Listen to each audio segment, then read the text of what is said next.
You're still watching Morning Live now. New York around midnight, from Sea to Shining Sea and the Andre Petersen Quartet are some of the award-winning productions that will headline the 2017 Wits School of Art Division of Music Concert Series.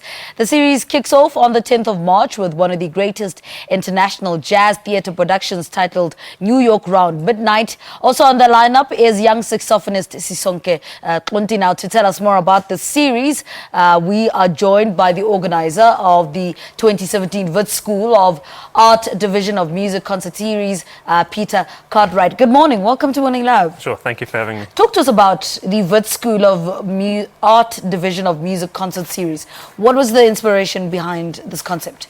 Sure. So these concerts have been running for several years. As with any university and the music department, it's important not only for the students but for the surrounding public to see what's possible and to see people who are at the top of their art. So these concerts are for the students to go and see what they're working towards as they're studying music, and for the public to enjoy some wonderful jazz, classical and traditional African music. All right, let's talk about the 2017 series. What can we look forward to? Sure, we've got a number of jazz productions from the winner of the UNISA International Jazz Competition for Piano in 2016, Addison Fry, playing with South African leading jazz musicians. We've got a 9-piece jazz ensemble in New York around midnight with the head of music at UNISA, Karendra de Vroep, playing with South African musicians. And they've just been touring in Switzerland, from what I understand, and are coming back to play at Wits. We have traditional African music with the Dizu Plaikis Amampondo ensemble from Cape Town, playing instruments from the Zimbabwean mbira, the marimba and the South African uhari bow music. So that should be a really interesting one. We have some classical music offering as well. From Sea to Shining Sea features American art songs sung by South African musicians. And we also have some musicians from the Wits School of Arts staff in the Wits Trio performing in August this year as well. All right, and what do you attribute the success of this concept to?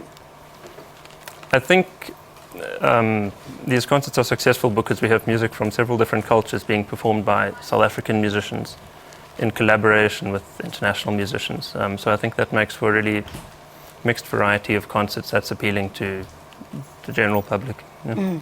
All right, and why have you decided to break it up into 4 quarters? I saw there's lineups until September. Sure, so those are just based around the university terms. Of course, to have stuff during the holidays, it's difficult for students to get there.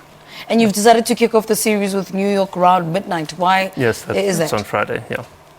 I think it's a really explosive start to the series. It's a really large jazz ensemble, and there's nothing like the sound of a full jazz band.